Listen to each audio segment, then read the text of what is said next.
नमस्ते एवरीवन।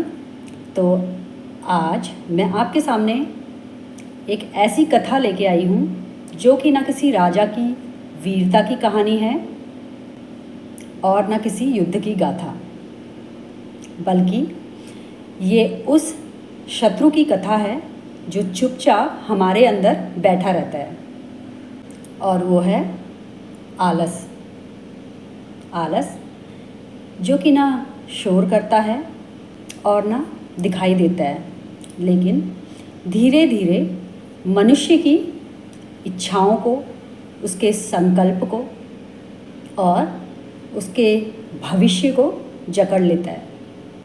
हम अक्सर सोचते हैं कि आलस एक छोटी सी कमजोरी है जो कभी कभी आ ही जाती है, और सच ये है कि अगर हम अपने आलस को पहचान भर लें तो उसी क्षण उस पर विजय प्राप्त हो जाती है।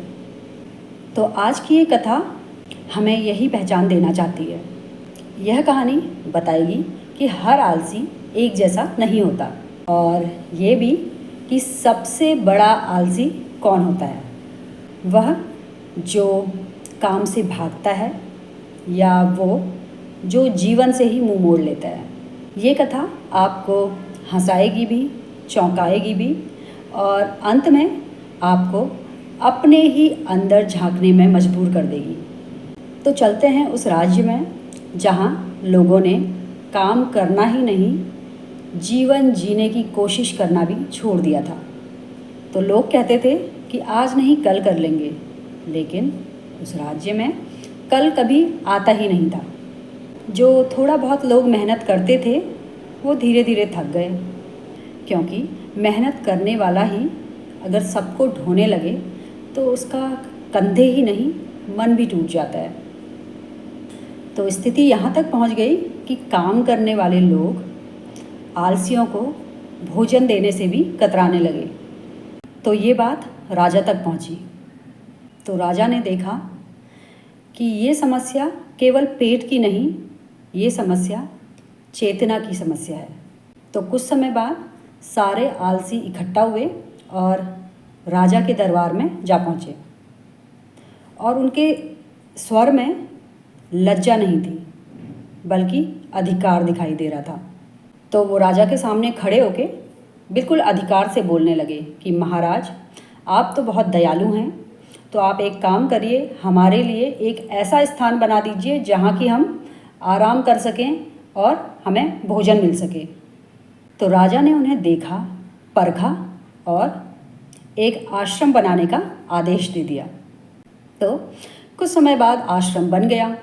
सब आलसी जाके वहाँ रहने लगे। किसी से कोई काम नहीं लिया गया, उनको समय पे टाइम पे खाना मिलने लगा, बिस्तर मुलायम थे, तो वो आराम से वहाँ रहने लगे। तो सारे आलसी वहाँ खुश थे। उन्हें लगा कि जीवन का उद्देश्य पूरा हो गया है। तो समय बीता और एक दिन बिना किसी सूचना के राजा उस जगह पे पहुंच गए। उन्होंने चारों तरफ देखा, नींद में डूबे हुए शरीर, निष्क्रिय चेहरे और खाली आँखें। फिर उन्होंने एक सिपाही को इशारा किया और आश्रम के एक हिस्से में आग लगवा दी। आग की लपटें चारों तरफ थीं, और वो आग की लपटें देखते ही चारों तरफ अफरा तफरी मच गई। सारे आलसी लोग उठ गए और इधर उधर भागने लगे। तो सारे आलसी जो महीनों से सोए पड़े हुए थे, कोई भाग रहा था, कोई चीख रहा था, कोई इधर जा रहा था, उधर जा रहा था। तो पूरा जो आश्रम था वहाँ पे भागम भाग चल रही थी। तो सब लोग अपना रास्ता, बाहर जाने का रास्ता ढूंढ रहे थे, इधर उधर दौड़ भाग कर रहे थे, लेकिन उसमें आश्रम के अंदर दो लोग ऐसे ही पड़े हुए थे। तो जब आग की लपटें अंदर तक पहुंची तो जो दो अंदर ही पड़े हुए थे उसमें से एक ने दूसरे से बोला कि ज़रा देखो तो, मेरे पीठ में थोड़ा जलन सी महसूस हो रही है। और दूसरा आलसी ने आँख तक नहीं खोली और बिना आँख खोले उसने बस इतना बोला कि कुछ नहीं हुआ है, तुम दूसरी करवट ले लो और सो जाओ। और राजा ये सब देख रहा था। उसके चेहरे पे कोई भी क्रोध नहीं था और ना कुछ दया। राजा के चेहरे में केवल समझ थी। उसने अपने सिपाहियों से बोला कि जाओ आग बुझाओ। फिर राजा ने उन दोनों आलसियों की तरफ देखा और बोला कि इन दोनों को यहीं रहने दिया जाए। तो मंत्री आश्चर्य में पड़ गए कि राजा ने ऐसा क्यों बोला। तो राजा ने बोला कि ये लोग आलसी नहीं हैं, ये लोग चेतना शून्य हैं। तो इनसे राज्य को न कोई लाभ है और न हानि। इनको काम पे लगाना ही व्यर्थ है, क्योंकि इनके अंदर काम करने की इच्छा ही नहीं, जीवन भी समाप्त हो चुका है। फिर राजा ने आगे बोला कि जो लोग आग देखकर भागे थे वो लोग आलसी नहीं थे, वो सिर्फ काम करने से बच रहे थे। संकट ने उनकी नींद तोड़ दी थी। तो ऐसे लोग सुधारे जा सकते हैं, इन्हें दिशा दिखाई जा सकती है और आवश्यकता पड़े तो उनको काम पे भी लगाया जा सकता है। लेकिन जिनकी चेतना ही सो चुकी है उनसे कुछ भी नहीं करवाया जा सकता, तो उनका कोई भी प्रयोजन नहीं है। उनको छोड़ देना ही समाज के लिए बेहतर होगा। तो इस कथा का अंत यही नहीं होता, क्योंकि कोई भी कहानी तब तक पूरी नहीं होती जब तक वह श्रोता के जीवन से जुड़ न जाए। राजा ने जिन दो लोगों को छोड़ दिया वो कोई क्रूरता नहीं थी। ऐसे लोगों से न तो कुछ अपेक्षा की जा सकती है और न ही उन पर किसी भी दंड का प्रभाव पड़ता है। वो चेतना के उस स्तर पर पहुंच चुके होते हैं जहां आग भी उनको जगा नहीं सकती है। राजा ने उन्हें इसलिए छोड़ दिया क्योंकि उनसे कुछ करवाना बाकी नहीं था और उनसे उलझना समाज की ऊर्जा को व्यर्थ करने के जैसा होता। लेकिन ये कथा सिर्फ उन दो लोगों की नहीं है।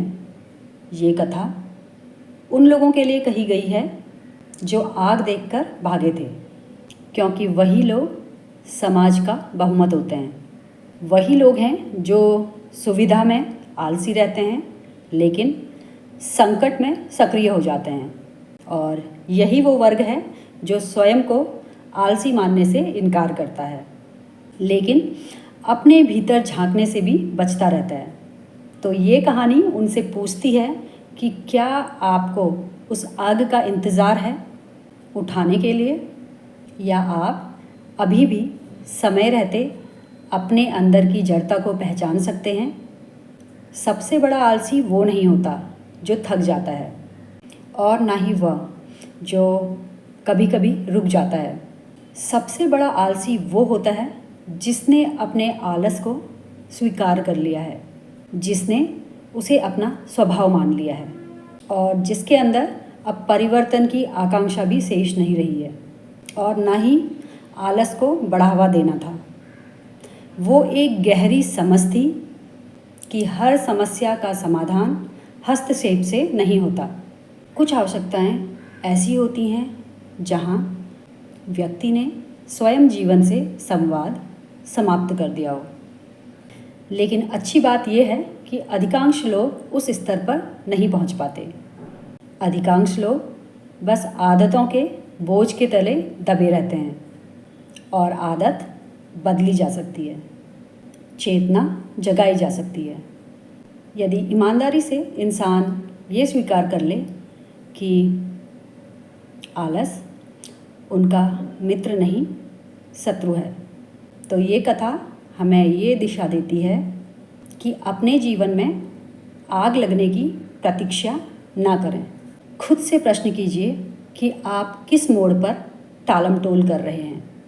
कहाँ आप सुविधा को प्राथमिकता दे रहे हैं और कहाँ आप अपने भीतर के डर को आलस का नाम दे रहे हैं। तो जिस दिन ये पहचान हो जाती है उसी दिन परिवर्तन की शुरुआत भी हो जाती है। राजा ने समाज को यही सिखाया था कि हर इंसान को उठाने की ज़रूरत नहीं होती, लेकिन हर व्यक्ति को स्वयं उठने का अवसर ज़रूर मिलना चाहिए। तो इस कहानी का सबसे बड़ा संदेश यही है कि आलस को पहचानना ही उस पर विजय पाने का पहला और सबसे सशक्त कदम है, क्योंकि जो अपने आलस्य को देख सकता है वो उससे बाहर भी निकल सकता है, और जो नहीं देख पाता वो आग के बीच में भी सोता रहता है। यही अंतर तय करता है कि कौन सुधरने योग्य है और कौन केवल छोड़ देने योग्य है। तो होप कि आपको मेरी ये कहानी पसंद आई होगी। तो प्लीज़ जो लोग नए हैं वो चैनल को सब्सक्राइब करिएगा, वीडियो को लाइक करिएगा, वीडियो को शेयर करिएगा और कमेंट में बताना ना भूलिएगा कि आपको मेरी ये कहानी कैसी लगी। तो मैं मिलूँगी आपसे अपने नेक्स्ट वीडियो में। तब तक के लिए नमस्ते।